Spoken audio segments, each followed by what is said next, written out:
Tesla is now at a similar stage where it was in 2014, 2015, when I was investing 16, and they were doing 40,000 cars a year. They're now doing 1.8 million, on the way to 20 million.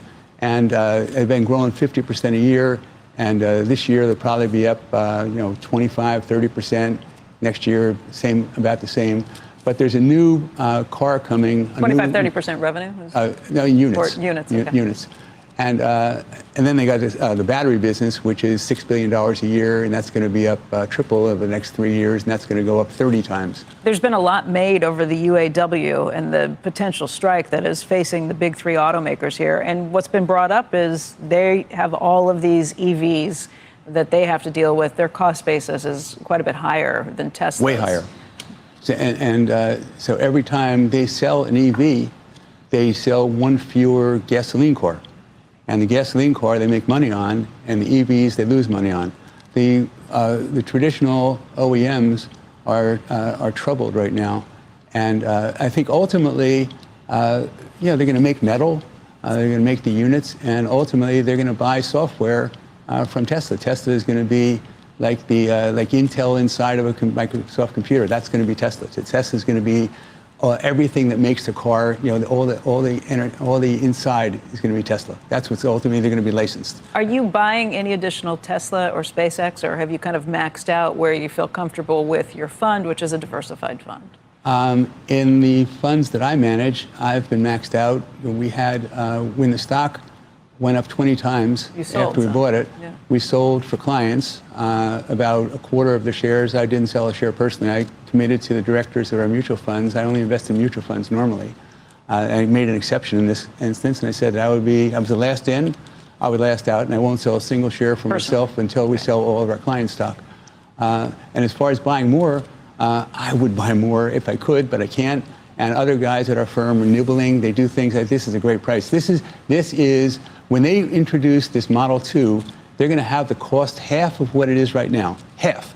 And they're going to sell the car for, I don't know, maybe a third less than what it is right now, and there's credits. So this is Toyota almost bankrupted the whole automobile industry 20 years ago. Ron, do you at the same time think that the big three have their work cut out for them? We're going to have UAW head on today, Sean Fain, and what the rank and file are asking for, given the uncertain future of whether Americans ever embrace non-Tesla EVs. I mean, would you think that the big three have their work cut out for them? Would you at least acknowledge that, do you think?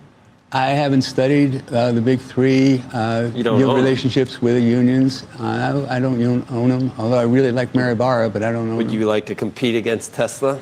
I would hate to compete against Tesla. So Warren Buffett initially would say, said 20 years ago, 15 years ago, he said that he wouldn't invest in Tesla, and now he says he would hate to compete against Tesla. So to go on to this, so the Model 2, this is coming within by 2025. When that comes, that's going to be exactly the same thing as what happened when Tesla introduced the Model S. So you're going to see this tremendous change going on there. And then, as I said before, the software, core competency, Model 2, half price, and then Dojo.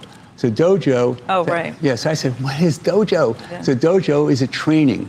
And what that is, that they have this massive amount of data for all these cars that have been driving around for millions and millions of miles, and that keeps growing exponentially. No one has that. So they have this data. But to crunch the data, you need compute. And compute is what NVIDIA has. And NVIDIA has compute, a chip, which is for everyone to use. They have all these different, all these different, opportunities that this company has. What our company has is they're making their own compute, and they, in 18 months, are going to have more compute than anyone in the world, Tesla. And compute is stuff that's in your basement as opposed to the chip that's in your car.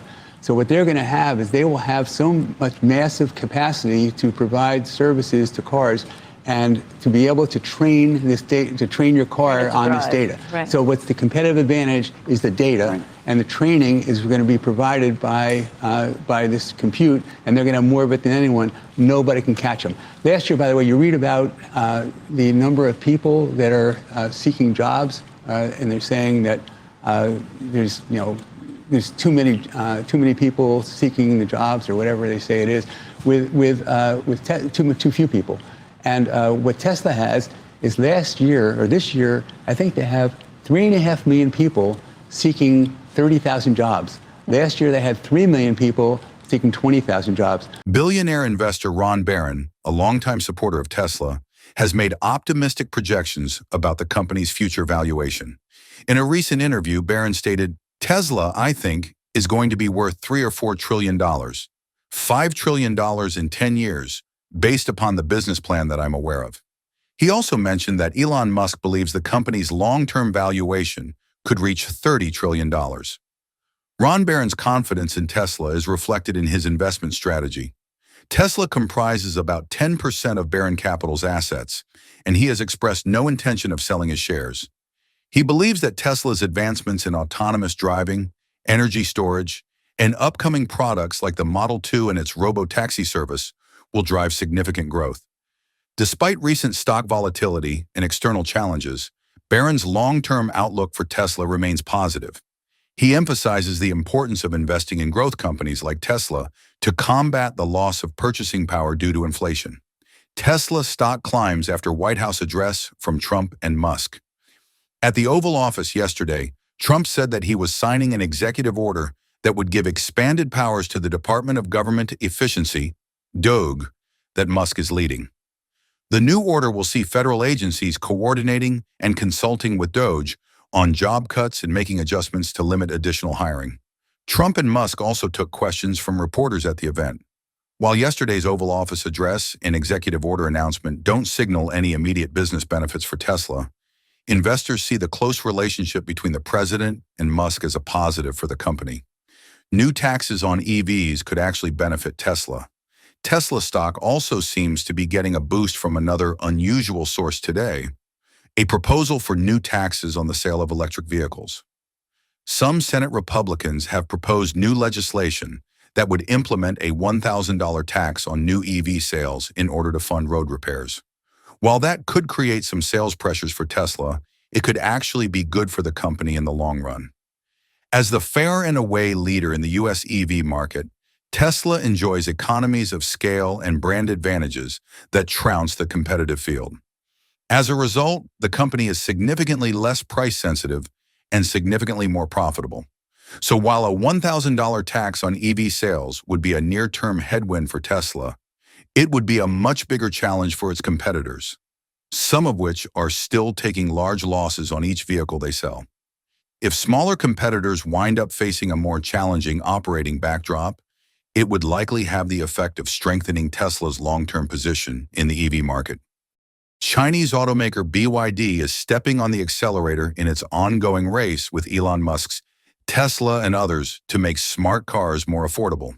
The company announced that its God's Eye feature, which includes capabilities like remote parking via smartphones and autonomous overtaking on roads, will be available for free in all BYD vehicles, including budget cars. The announcement sent BYD's stock up 4%, while Tesla's sank 2%. BYD's God's Eye feature was first rolled out in 2023, but was only available in more upscale models. BYD founder and chairman Wang Chunfu couched the move as a way to make driving safety technology available to the masses. "We are starting an era where autonomous driving is for everyone," said founder at a live-streamed event in BYD's Shenzhen headquarters on Monday. BYD's highly popular Seagull hatchback, for example, retails for less than $10,000 and will now include the God's Eye feature. Experts predicted that its availability to the masses would upend the market, but this shouldn't have come as a surprise. This marks the continued commoditization of ADAS for autonomous driving technology, said Taimur Boreal, founding partner of sustainability consultancy Exopeak. Given how affordable the technology has become, it was just a matter of time before this happened. He added that BYD's rollout could push Tesla into rethinking its full self-driving FSD model. It will become difficult for consumers to justify paying extra for a service that competitors offer for free. Still, he predicted less of an impact, at least right away, in the US and Europe. Chinese automakers still represent a relatively small market share and will likely face expansion challenges in the face of growing protectionism, he said. Tesla's stock has reached a positive inflection point and will leave recent lows in the dust now that the company is giving investors what they want, according to billionaire investor Ron Barron. "Oh, it's going to go up huge," he told CNBC on Wednesday. "Now is the bottom." So far this year, Tesla shares have crashed more than 34%, driven downwards by a first-quarter delivery slag, reports of a pivot towards robotaxis, and a string of leadership controversies. But to the Barron Capital founder, eroding sentiment had less to do with how the electric vehicle maker performed, but whether CEO Elon Musk was still committed to coming through on promised projects.